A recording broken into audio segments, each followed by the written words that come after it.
What's up guys, Hungrybox here.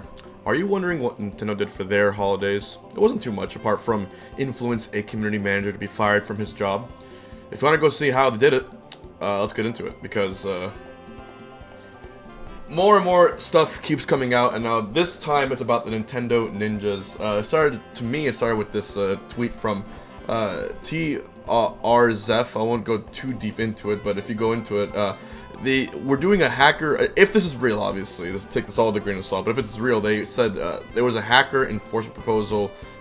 They were trying to look for people who were very experienced with hacking the DS and DSi systems, were familiar with the hardware there too, probably had some experience in programming, and they were looking for, people who were able to, help Nintendo find people who were hacking into the system and identify them, So Nemoid was one of the people that they were looking into, and they had his information here. He had a recipient winner of the governmental grant, like for 12,000 euros. He won a Lucent Bell Award in 2011 for his project. He was in Belgium, Monday through Thursday. Basically, we're doxing the guy. We're not doxing him, they weren't putting it public, but these released documents show that they were clearly into finding who this guy was. And they even had next steps like, oh, here's our next targets. We want to find Yellow SA, we want to find Mark and GeoHot, we want to develop profiles for each target, we want to determine the hacker's status, where they're from, their physical location, and then down here it says leverage Nemoid K&T to influence hacker communities. So when I read this, also formalize hacker bounty to promote positive image of Nintendo regarding security and software. It seemed like a weird thing because, again, like, I'm not sure if this is actually like a real thing. I'm not sure if this is like, something you can actually like know as real. But when I saw it, I'm just like, it's kind of crazy. Even Chia was here, was like, what can we help to confirm this? And then someone uploaded a mega.nz file, which sort of has all the sources to it, which apparently makes it real. And there you go too. This was Captain Ahab, now another Twitter account, sort of corroborating, saying the same thing. Look at this, 6:30 p.m. Contact team approach Nemoid in a friendly, non-threatening, courteous manner. It's just very odd. It's like this is like getting into like the category of Nintendo. This is like the dark side of the company now. They're sort of like, trying to target individual people who are considered pirates, and borderline harassment and stalking. It's kind of very, very odd. Anyways, we go from this. There was some new leak stuff as well too. There was, again, more people corroborating the fact that what to ask this specific person who was a hacker. There was more things about how to approach Nemoid. We should proceed. Nemoid hacking efforts are delayed, not stopped by NUP fixes. Nintendo Nemoid knock and talk. There's again the same image right here. That was from Eclipse, which is just bizarre to me too. The Nintendo Ninjas in action. This is like a chat box here as well. People saying all sorts of things. Conversations I would have them in the IRC conversations. Today's a good day for hacks. Talking about PayPal transactions. A lot of stuff that just you would never imagine. You would never imagine Nintendo would like dabble into this in terms of protecting their IP, which I understand. But when you look at it too, it's just it makes you wonder like how does a company prevent this from happening? But it seems like, I don't know, even if this guy is hacking and committing a crime in that sense, it seems like some civil liberties are being exposed.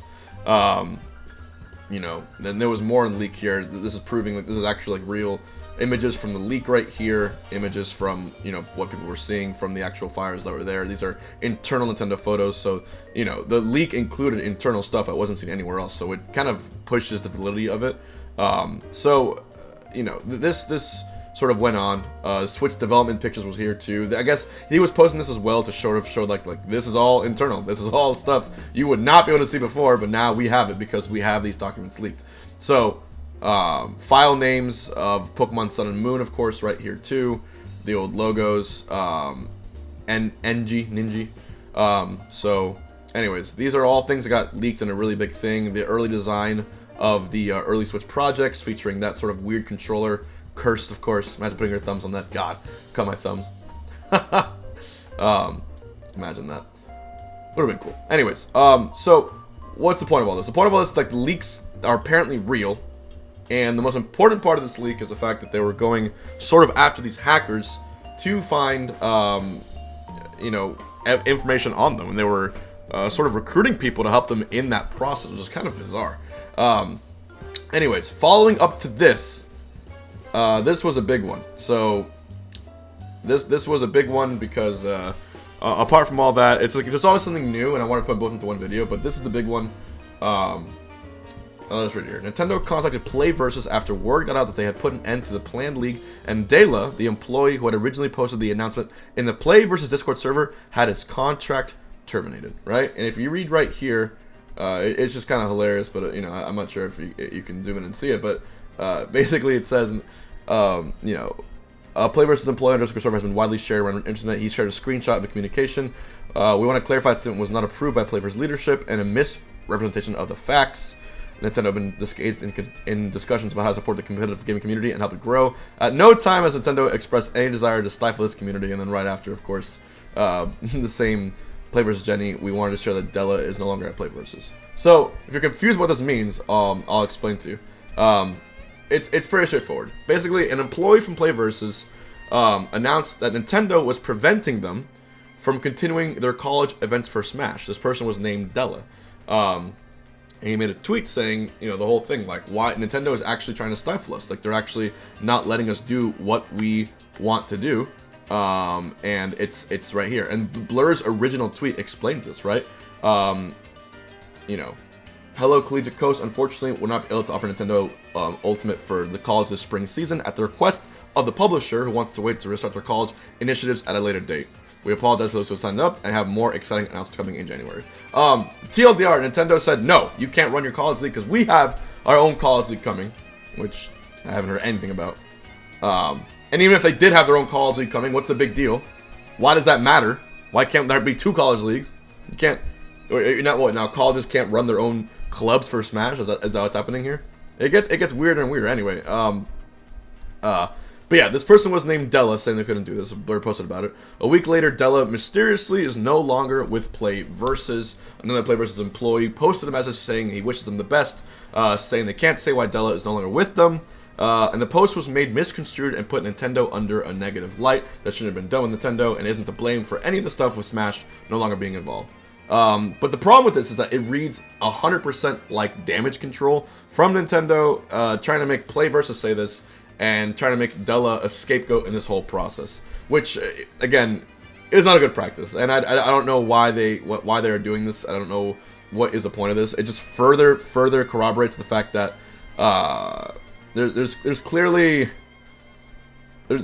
some sus stuff going on. Like every single time I get excited about something going on, I get excited about Sephiroth, and of course Nintendo isn't just one giant thing. It's a bunch of little smaller things. Like, I had to discuss this on Twitter recently that I'm a fan of Sakurai, I'm a fan of the Smash team, I'm a fan of the game, I love Smash Bros in general, but this kind of stuff, like every time it happens, I feel the need to use my platform to share what's happening with it, in attempts to maybe have Nintendo understand that this kind of stuff is just not cool. This kind of stuff is just, it's only adding fuel to an already huge fire. So, all things considered, I'm not sure why they continue doing this, I'm not sure what the point of it all is, but it all is coming together in tandem to support this narrative. Well, it's not even a narrative, because a narrative implies that we're trying to look at it from a certain angle. But from all the news that has come out this day, in the past 3 weeks, past month even, it's very clear to see that Nintendo, for whatever reason, still has a giant, massive problem with grassroots communities, or college communities, or any kind of community that isn't them, making their own circuits, making their own leagues, doing this and that. And we need to remember to save Smash, to free Melee. We need to remember that, you know, it's not right for a company to for one, not to put money into the scene. There's something that for the past 2 years, 3 years, if you want to see my speech at Smash and Splash, I've been preaching about this. I've been using my Hungrybox soapbox to show why I'm so upset at Nintendo for not supporting the scene, in which other companies have, like Epic Games with Fortnite, with Capcom Cup, with so many other companies. You know, people putting in the international, people putting money into these huge tournaments to celebrate the game. Nintendo being the one company that doesn't do it. That's one thing. But then this other part is what made it all the more worse. It's not just the not supporting, it's the going out of their way to stifle those attempts to actually do what Nintendo don't, right? Like, we've already gone through this phase, like, okay, we accept Nintendo won't do anything about this, we have to do it ourselves. But then they try to stifle it anyway. Just like, no, we gotta get a guy on that right now and just put an end to that. It's weird. It's weird. All right, Nintendo, do the right thing here. Yeah, I keep talking about this every single day like I have nothing else to do, but do the right thing here. You shouldn't be stifling this. And again, TLDR, this has to be said here. Once again, Blur. This PlayVS, which was a startup, which raised $106.2 million to grow collegiate high school esports. This is their Twitter. You know, they're posting about Rocket League, League of Legends, everything else right there. They could not run Smash at the explicit request of the publisher. But they can run League. They can run they can run Rocket League, they can run League. Oh man. What a disaster. Anyways, let me know your thoughts. Let me know what you think about this. And if you have anything else that you want me to share, use my platform about Nintendo, good or bad. I'm praying for good news soon, but it's not looking like it. Please let me know in the comments below. Thank you for watching. I'll see you guys later.